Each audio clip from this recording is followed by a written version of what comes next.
filled out the consent form, I am going to put it in the chat box, and I'm going to keep doing it because you have to give consent before you take part in class. So we're just going to keep posting it in there periodically so you guys can fill it out. Okay. I better stop trying to skip class. All right. So I am recording. I am now going to present.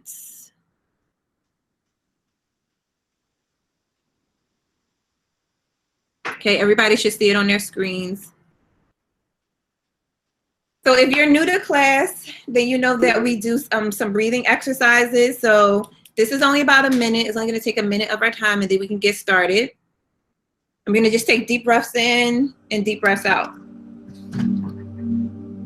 Right? So deep breath in and exhale.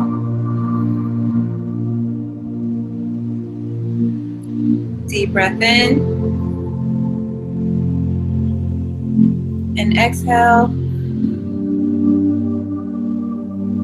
Deep breath in and exhale. Deep breath in and exhale. Okay, one more time. Deep breath in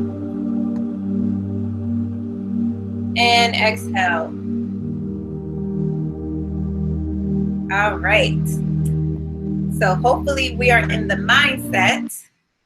We've cleared our mind now. We're not thinking of, ooh. Okay, I got a package. All right, so we've cleared our mind now, and we're gonna move forward with class today. So I'm not, Miss Williams, I'm gonna give you some time to explain for your kids too.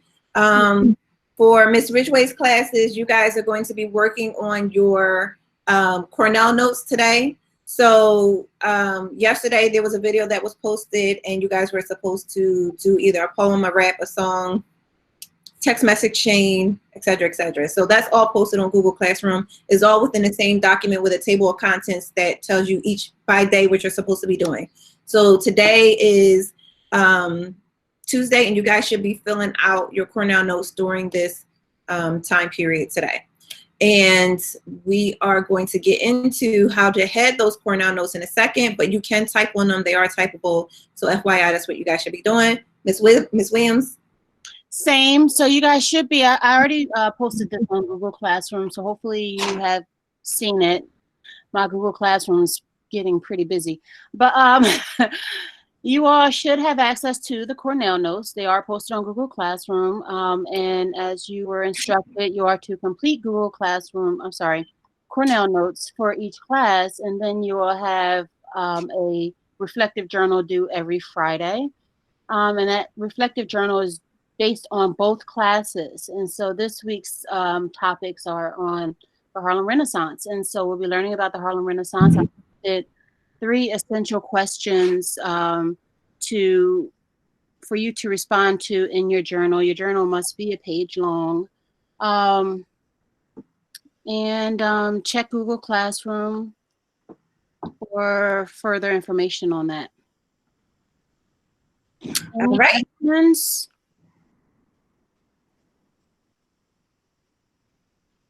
Okay. No questions? We good? Yeah. All righty. Are they just arguing in the comments? What are you doing? James has a question. There's a question? Come on, James. Okay. So the way that we use these notes is that we use them to inform the sort of reflection thing that we do at the end of the week. We're not like passing in the notes officially. That's correct. That's correct. I'm not collecting Cornell Notes. I wrote that on Google Classroom as well. All right. And so for Ms. Ridgway's class, it is a part of your packet that's due. I won't say packet, but it is a part of your work assignments that is due at the end of the week. And so, yeah. So for your Cornell Notes, you are going to put your topic, which is the Harlem Renaissance. And the main essential question today is, in what ways have the Great Migration and white supremacy affected northern cities? We have, for those of you that are new to class, we spent a lot of time talking about the Great Migration. And the Great Migration is one of the reasons why the Harlem Renaissance blossoms. And so we are going to be seeking to answer this question. In what ways have the Great Migration and white supremacy affected northern cities? And one of those ways is the development or the blossoming of the Harlem Renaissance. So you guys want to put that in there. And then the date for today is May 5th, 2020.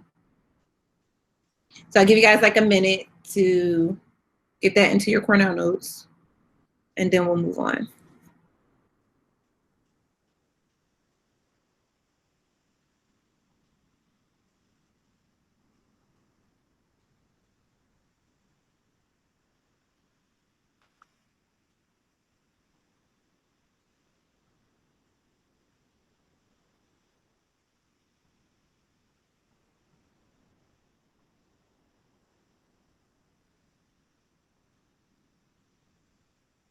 So can we write our notes instead?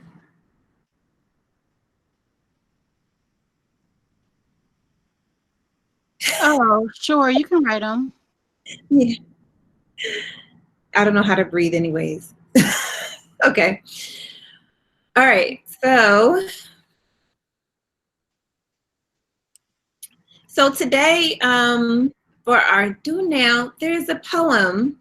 And do I have a volunteer to read this poem? If you want to volunteer, either type hand or put either type hand in the chat box or put like a hand emoji in the chat box. So I'm looking for a volunteer to read this poem written by Angelina Grimke Weld called The Black Finger.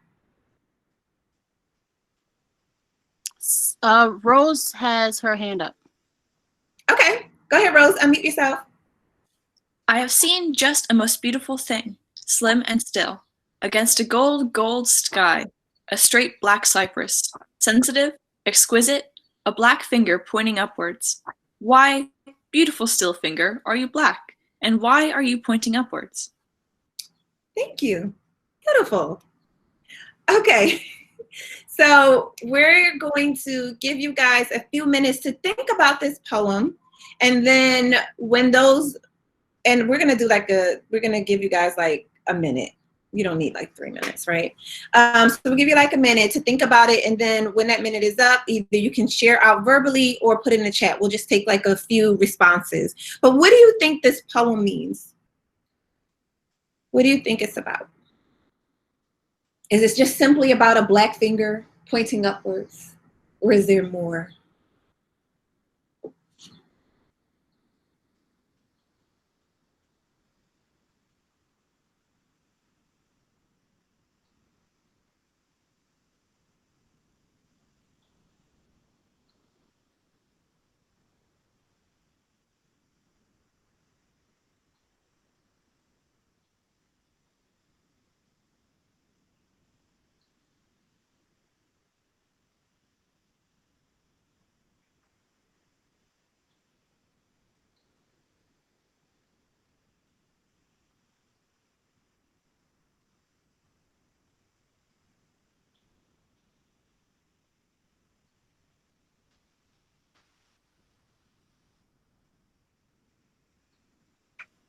To freedom.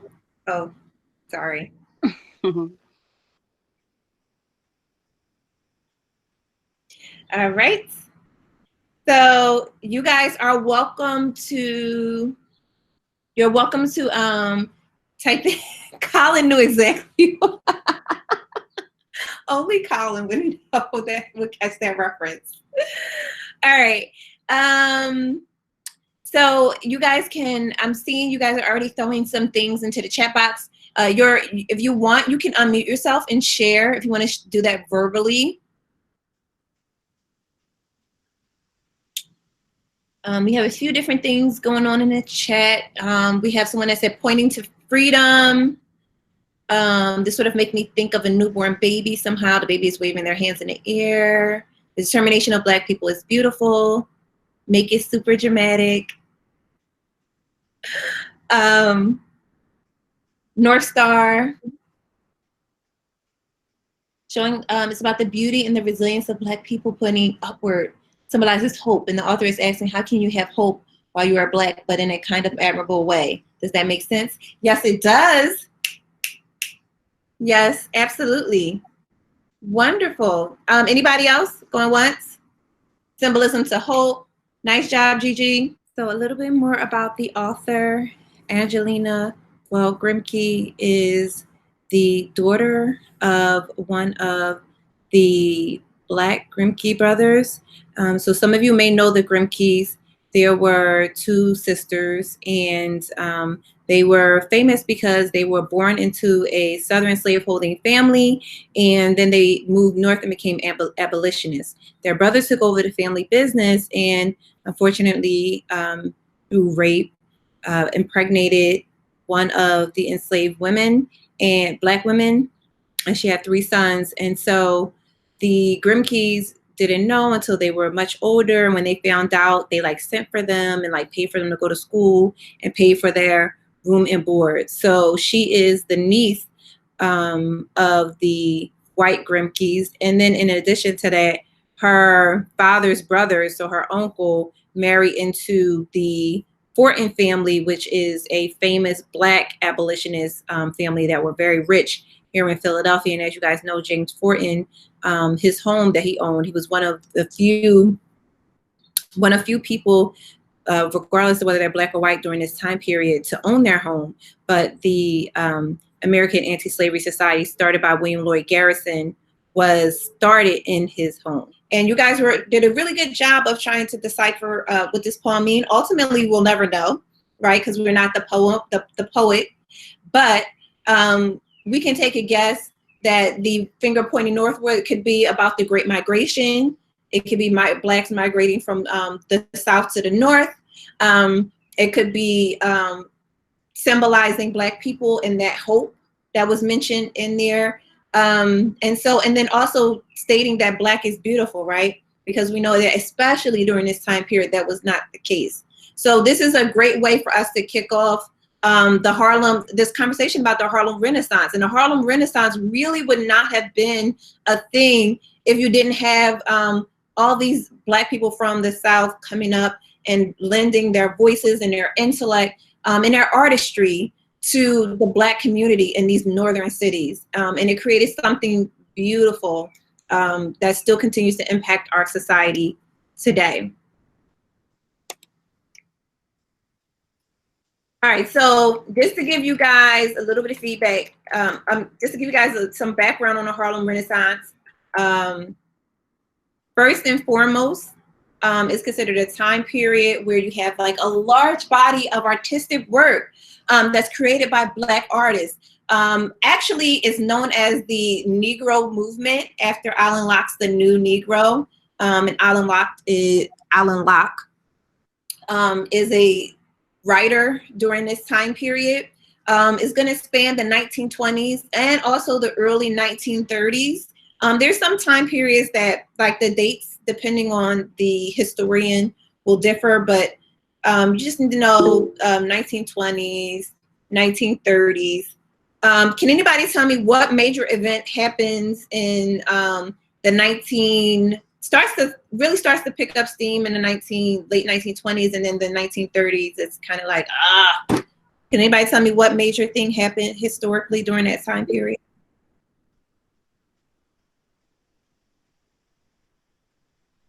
And you don't have to like say it, you can put it in the chat.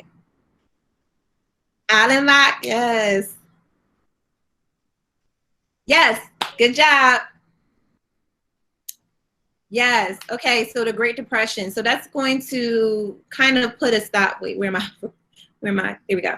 So that's gonna kind of put like a damper on the Harlem Renaissance. Some of the forerunners for the Renaissance is Claude McKay. He has this poem, If We Must Die. And he also wrote a book, Home to Harlem. And some of the other artists and writers and intellectuals during the time period is Angelina Weld Grimke, who kind of deals with this idea of like realism. Zora Neale Hurston, which if you guys have not heard of her, you very much should. She has an amazing book that she wrote, and I always forget the name. Wait, who? Zora Neale Hurston. Your Eyes Are Watching God. Yes, no, but what is the name of that book? Ah! Which book? It was about the last. Oh, Barracoon? Yes. Thank you. You're welcome. So she was also an anthropologist. Yeah. And I get excited about that because I teach IB anthropology. But she was also an anthropologist. And so in this book, Barracoon, she actually interviews the last surviving man from the last ship, the last documented slave ship to come to the United States. And in that interview, he just talks about how he lived, how he got captured, and it's written kind of like in his like broken English. So it's a really good book. If you guys have not checked it out, please do so. And then also FYI, if you're a rap fan, you follow the Roots, and you know who Questlove is. His relatives, he also is descended from that from an ancestor that was on that last ship as well. So just like a little fun fact. Langston Hughes, who I'm sure you guys have probably all heard of, Jean Toomer, Alan Locke, Jesse Fawcett, W.E.B. Du Bois, and so much more. The Great Depression and the New Deal pursuits is what's going to cause the Renaissance to fade away. But it was a wonderful time period of intellectual and artistic growth in the Black communities all over the U.S. And I wanted to show you guys how some of the ladies dress. So this is a primary source from the time period. So can you guys tell me, what do you think about this photo? What are some things that come to mind looking at these women?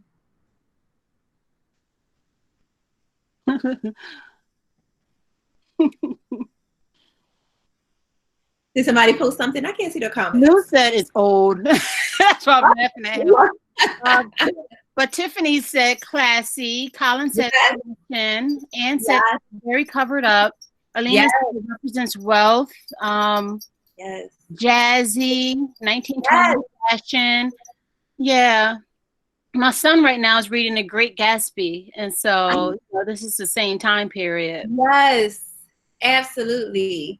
So yes, and those parties. And then also during this time period of the Harlem Renaissance, the Black community really just like, it was also a time period where people just, it was like communal. People just believed in helping each other. So they would throw something called rent parties. And it would be like a dollar party that you would have in your house. And all the proceeds might go to somebody to help make sure they could pay their rent. So it's a really interesting time period. And this next photo is a picture of Langston Hughes and Zora Neale Hurston.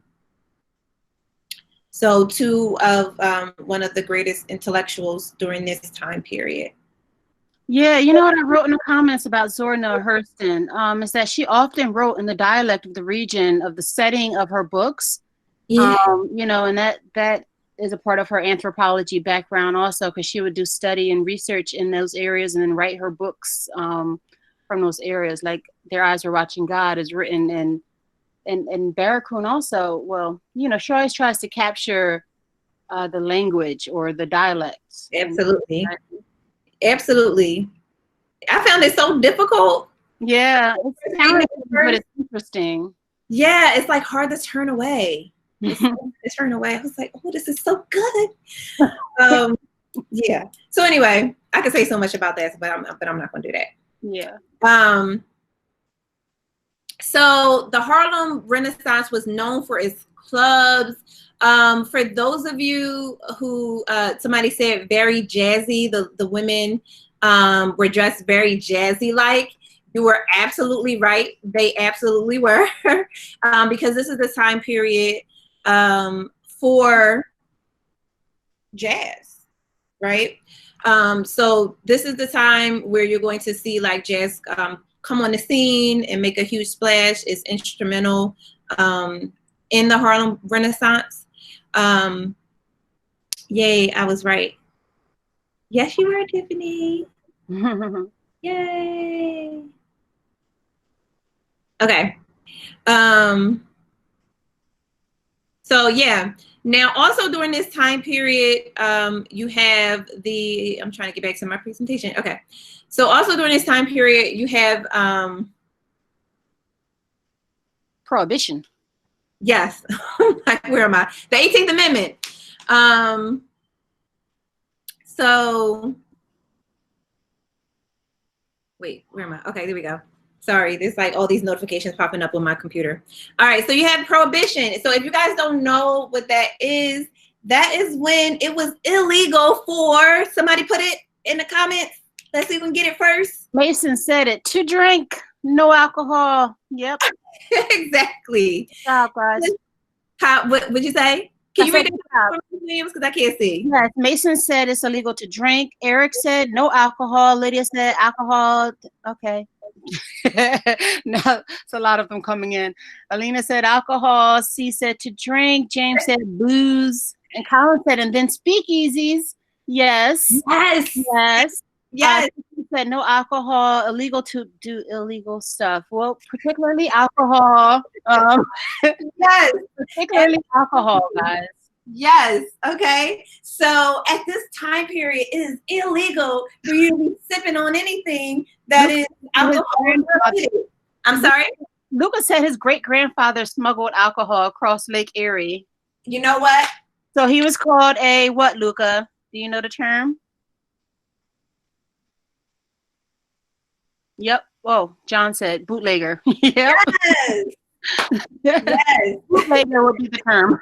Oh my God. So yes, you had moonshine, right? This is like the alcohol that was created. You know, people would do it in their homes, and they would often have clubs in their homes and parties in their homes, and speakeasies, right? And everybody knew what was kind of happening. Like the authorities, everybody knew, but it was kind of like, ooh, ooh, ooh. I can't whistle, y'all, but just pretend like I'm whistling, like, ooh, ooh, ooh, ooh. Oh, party over there, there's booze over there, okay, right? So they're gonna ignore you if you're doing what? If you're not whistling, what? Oh, the authorities will ignore your little party. They ignore you and your little alcohol if you're doing what? Oh, Frederica said bribing them. Exactly. Y'all ain't see me. Also said Frederica said her great grandpa and uncle ran a speakeasy. Wow. I know. Are they still around? Joe, if they're still around, you guys need to be interviewing them. Y'all need to get that history down before they're gone. Yeah. Oh my goodness. Okay. And so yes, you have the creation of jazz, right? And this is it's a combination of blues and ragtimes and Negro spirituals, right? And all of these things, if you keep going back, comes from Africa, right? So even these Negro spirituals, there was like a call and response mechanism to them, and that came from Africa. And so when we're talking about many or most of the musical foundations in America, we are literally talking about foundations that started in Africa. And anybody who is a music teacher will tell you so. My son he takes music theory, and they've gone through they go from like the beginning and go through all these processes, right? So this is not, oh, I'm taking African American history class, Black Power. No, this is actual factual. Most of the musical genres based in America is based on things that were brought over from Africa, right? And jazz is no different. Now, jazz may look very different now. Most of the more popular jazz artists of today are not Black, but it is a very Black thing. And it was as a result of a combination of like these blues, my baby left me on a midnight, right? And then you like slow down. You know what I'm saying? You know? All right, that's all I'm gonna give y'all. That's all I'm gonna give y'all. So, and so two infamous clubs during this time period. In New York, you had the Cotton Club and Connie's Inn, and that was for whites only. And then you had the Sugar Club, and that for blacks. And what was really interesting about these clubs is they would bring in black artists to perform. But when a black patron walk up to the doors and say, "Hey, can I get in there?" Like, no. So that's also was really interesting about this time period. So some of the more popular artists, and you guys may notice, like Miss Ridgway, you're always like including women. Yes, I'm going to include women because for the most part, when you're talking about history, women are always left behind. So I wanted to make sure you guys, you know, like many of the popular jazz artists of this time period, but you probably more so don't know the women, right? So you got Bessie Smith and Florence Mills and Adelaide Hall and Ethel Waters, Josephine Baker, Lena Horne. If you don't know who these women are, Google them. Go to YouTube, listen to their songs. It's amazing. And then, of course, the men, you got Bill Bojangles Robinson, Duke Ellington, Louis Armstrong, and, of course, Thomas Fat Waller. And a lot of people would say that jazz kind of like begins in the South and makes its way north. A lot of people will say New Orleans is kind of the birthplace of jazz, and the Harlem Renaissance is really what's going to like spread it and make it like a household musical genre. So before we continue, are there any questions or comments about that? How many of you have actually listened to jazz? I would like to say, yes, jump in, Ms. Williams. Yes. So jazz, yes, started before the 20th century. In the South, yes, Memphis, New Orleans, St. Louis, and jazz, yes, did move to Harlem and the northern cities with the Great Migration, and jazz then spread, but jazz spread worldwide with World War I. You know, as black. Speak on it. Yeah, so black military soldiers. Thank you. Black soldiers played jazz over in Europe, and so that's how jazz became worldwide. I always forget about that too. You're absolutely right. Yes, they had bands. They had whole like military bands. Yeah, they brought with them over in France. Yeah. Yep. I'm like just now. I don't like jazz. I'm not a fan of jazz. From music took my class about Bessie Smith and Duke Ellington. She the goat. She the goat, Melina. Tell her she bomb. I'm just going back through the comments. My dad loved jazz. I actually like. I feel like I have to be in the mood for jazz, but I definitely, yeah. And I'll just pick up and be like, "Hey, I'm listening to jazz." I'm listening to jazz, right? I got to be in the mood for it. You know what I'm saying? Yeah, it has to be a whole mood. Yeah. So I'm not gonna play all these songs in their entirety, but I'm just gonna give y'all just a little bit. And for those of you that hate jazz, I apologize in advance, but y'all about to get all of this magic that's about to come through this computer screen. So this is Bessie Smith.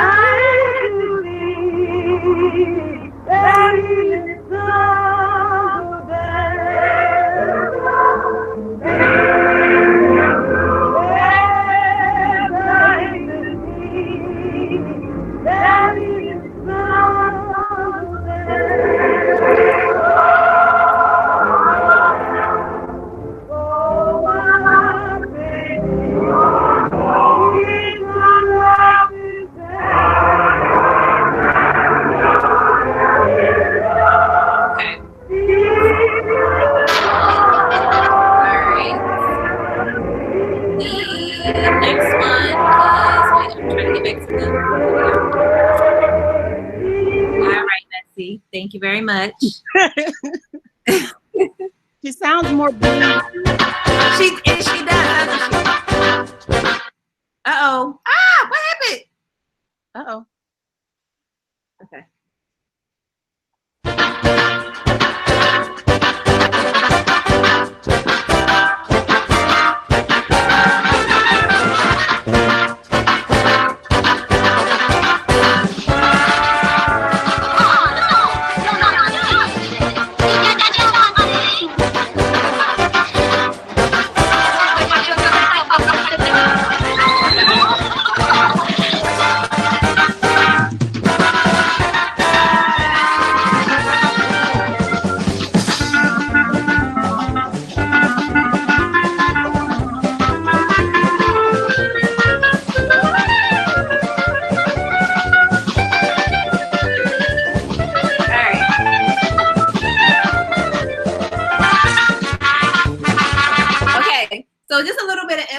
about a lot of these Black artists.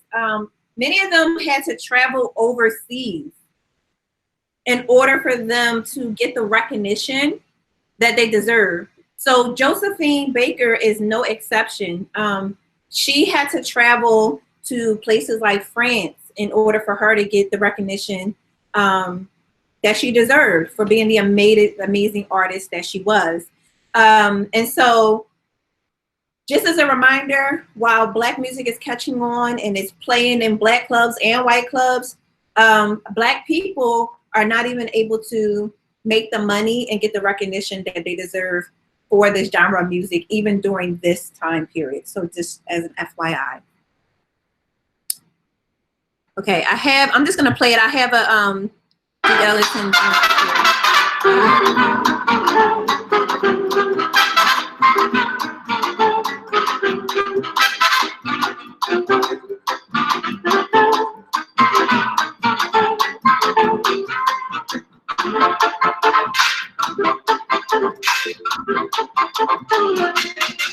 Now, if you guys notice that they're kind of doing almost like a heel toe thing, and if you guys know what the heel toe is, there's nothing new under the sun. Just FYI. Okay.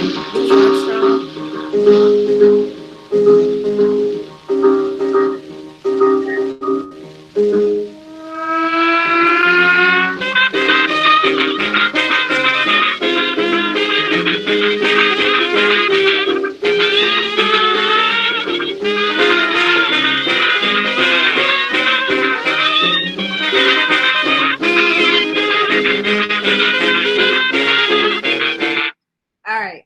So I very easily could have played, and I think to myself, what a wonderful world. But that's popular, so. All right. All right. And so besides, other than jazz and the literary works that came out of the Harlem Renaissance was also known for its films, plays, musical productions. So Harlem Renaissance was also, it was a whole cultural explosion for African Americans. So primarily it was just viewed as a literary movement, but music and theater later on became recognized as a huge part of the Harlem Renaissance as well. The first Black Broadway show was Shuffle Along, and that was during the Harlem Renaissance as well. Harlem Renaissance was recognized as a national movement with connections to international development and art and culture, and theater was a huge part of that. One of the first and earliest African-American film directors was an author and producer was Oscar Micheaux. And he did films spanning over 40 years, but starting during the Harlem Renaissance. One of the most famous actors during the Harlem Renaissance was Paul Robeson. Paul Robeson, for me, you know, he went to Rutgers University. That's where I went. And so that's where I really learned about Paul Robeson. Had no idea who he was. We didn't have African-American history class when I was in high school. So most of African-American history I learned when I got to college. So I learned about Paul Robeson because he attended Rutgers University. And he was an amazing athlete and was able to go to Rutgers on an athletic scholarship. He played football. He was the first African-American to play football at Rutgers University, which, as you can imagine, was tough. He was one of the first 3 African-Americans to attend Rutgers University. He was also known for his singing voice. He's an American bass baritone. He's a concert artist. During the Harlem Renaissance, he became a stage and film actor with Oscar Micheaux. He was also in the first Black Broadway production, Shuffle Along. Both he and Josephine Baker were in Shuffle Along. They weren't even famous then, but he became famous for playing Othello, you know, with that bass baritone voice, and that's what he became famous for, his role in Othello. He also he was a scholar. He's an athlete. He attended Rutgers. Then he went on to Columbus Law School. So he became a lawyer. So he was a lawyer during the Harlem Renaissance as well as an actor and a singer. And then he became an activist as the Harlem Renaissance died out during the Great Depression. And he went on to become an activist and continue to fight for the rights of African Americans. He refused to play in any movies that did not depict African Americans in a positive light. He became a part of the civil rights movement and marched and advocated and gave speeches and spoke on the rights of African Americans. So that's who Paul Robeson is. Ethel Moses was raised in Philadelphia, PA. Oh, I didn't tell you. So Paul Robeson also, he's from New Jersey, and he died in Pennsylvania, or Philadelphia rather. And that's, where, we have a high school, Paul Robeson High School is dedicated to him. And we have the house too, right? The Paul Robeson House. I know we have one at Rutgers. There's a Paul Robeson House in Philly. I think so. I'm pretty sure it is. Okay. Let me just, you keep talking. I wouldn't doubt it. I wouldn't doubt it. He's a huge figure, Paul Robeson is. And, he overcame a lot of racism, even at Rutgers, when he first joined the football team. Of course, he was the only Black player on the football team. And his teammates jumped him, broke his nose, his collarbone or shoulder or something like that. But he went on to become an All-American, and they later on appreciated him for his contributions on the field, of course. But so just to interject, there is a house here. I've been to it. I'm like so special. It's in Philly. It's a museum. It's a museum, and it's this house that they preserve, and they basically have turned 2 homes into like the museum. So you guys can like go visit. It's on 4951 Walnut Street. And it has like a little placard, those little blue placards outside too. All right, I gotta go. I have to go there too. Yeah. Yeah. We had a spoken word event there. So they do like a lot of stuff, a lot of different events for the West Philly community and really for all of Philadelphia. All right. So I have to go there as well. And never to forget about the women. So Ethel Moses is also a famous actress from the Harlem Renaissance. She became famous in Oscar Michaud's films as well. And she's from Philadelphia, and she was a popular, I spelled beauty wrong. A popular beauty, like a quote unquote it girl of the time period. Thank you. She was a dancer, and often these things overlap. So the literary works were inspired by the arts, and then the artists would, or the stage and actors from the musical productions went on to play in the films. And so everything just built upon, all the art just built upon itself or each other. I want to show you guys a clip from let me see if I can do this. You want me to stop? You want me to stop presenting? I can stop presenting. Sure. Okay. But then, okay. Oh, wow, what you laughing about? We had some real interesting comments. Oh, really? What are the comments while I cue this up? I missed so much stuff. Let me go up. Yes, especially gospel music. Okay. All music relates to each other, with blues going to rock, going to, yes, absolutely, including rock and roll. Frank Sinatra and Louis Armstrong were playing together in New Orleans. If Frank Sinatra refused to sing, if Armstrong wasn't allowed to stay in the same hotel he was staying in. It has African, even, yes, all American pop music has, pop music is R&B. It's R&B that they made poppy. No pun intended. If you've seen the new Trolls movie, you know what I'm talking about. Yes, Ella. We have multiple albums together. Yes. Miss Ridgway is vibing. Oh Lord. Okay. Scroll down. I see trees of green. All right. So yeah, we made it through. Hi, Kitty Maud. All right, so I have it queued up. Let me see.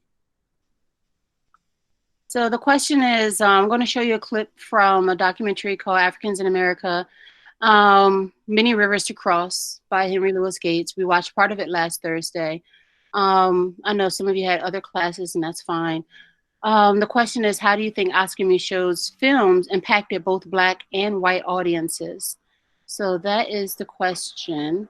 Let me see if I can go up here to present. Oh no, it's going to take attendance every time I click to. Oh Lord. Hold on. Fill that out when you get a chance, Ketty Mar. Fill that link out that I just put in the chat box. And hi, Riri. All right, we're losing some of our kids, which is fine. Okay, I'm going to go to present. Yeah. Do I present my entire screen, right? No, you just want to do. They have a new feature where you can just do the Chrome. It says like present a tab. Okay. So you click on that, and then you just click on the tab that you want. Okay. Let me see. Bye, Zoe. And don't worry, this will be posted for later on. Hold on. Let me get back to that.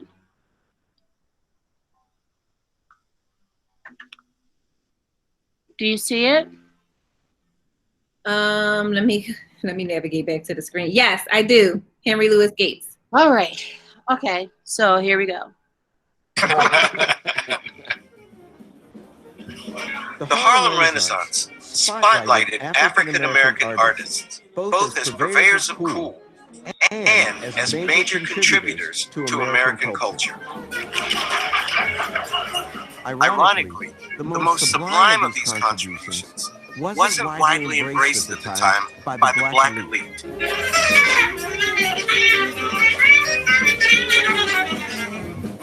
To them, jazz, which had made its way north with many of the southern migrants, was unsophisticated, even vulgar. But in time, jazz would be recognized as the most quintessentially American art form.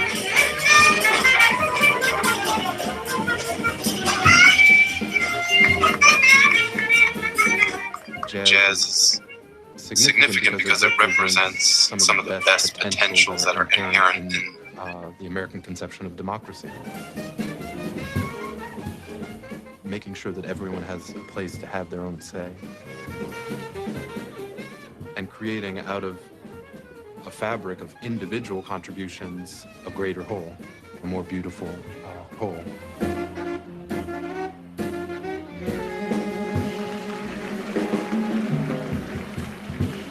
Meanwhile, a new medium was emerging that would revolutionize popular culture and offer another opportunity for African Americans to redefine their image.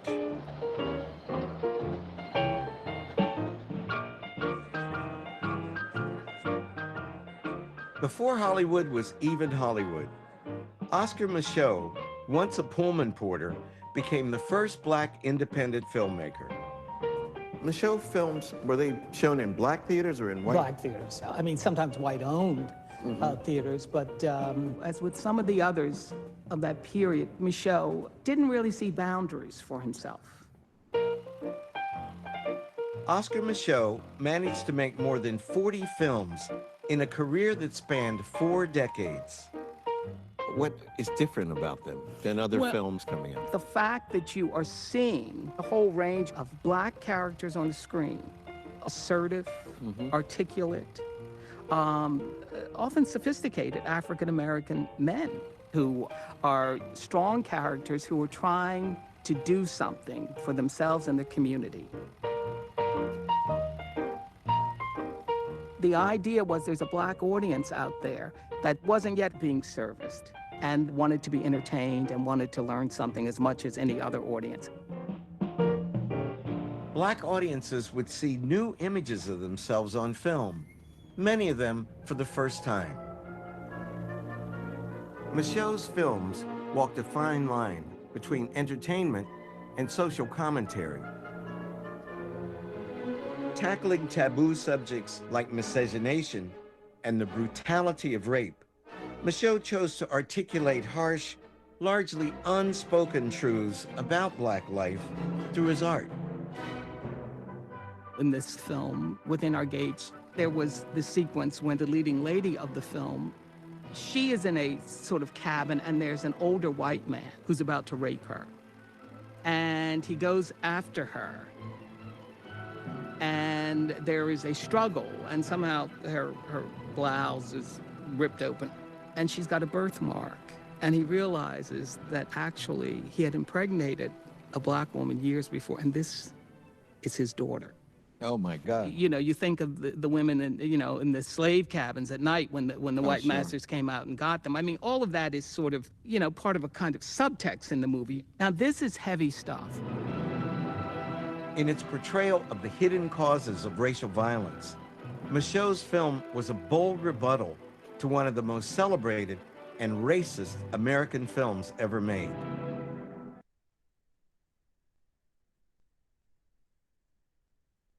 Woo!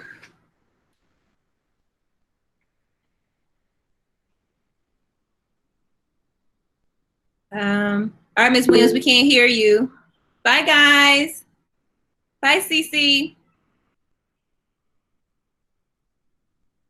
Bye, Caddy Maud. It's good to see you. Can you hear me now? Yep, we can hear you. Bye, Lou. Bye, Tiff. Bye, Andy. Okay, so some people are rolling out, and that's fine. The question that I posed is, how do you think Oscar Michaud's films impacted both Black and white audiences? For anyone who wants to. For anybody that's left, we got about 26 folks left. Oh, wow. The numbers been going down, going down. Mm-hmm. If anybody wants to answer before they leave, how did it affect?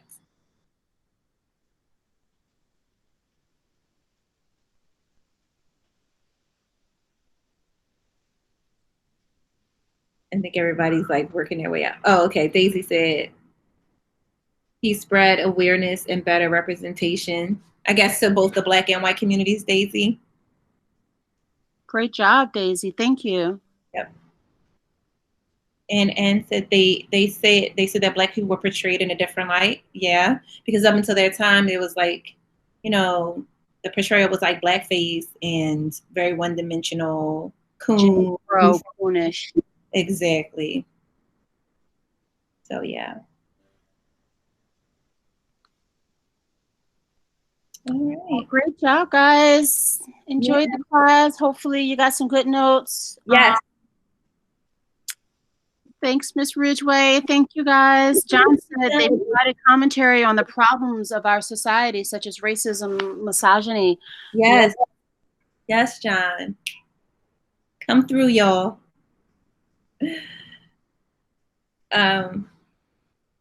So yeah, well, thank you guys so much for being here. I guess we'll see y'all on Thursday. Misogyny.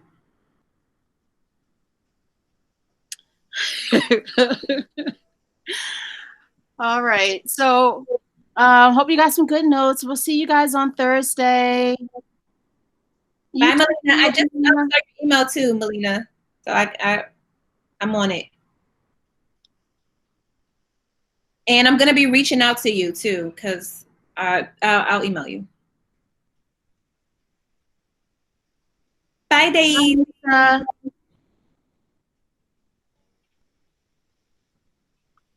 Guess I can stop the bye, Lou. Let's stop the recording now.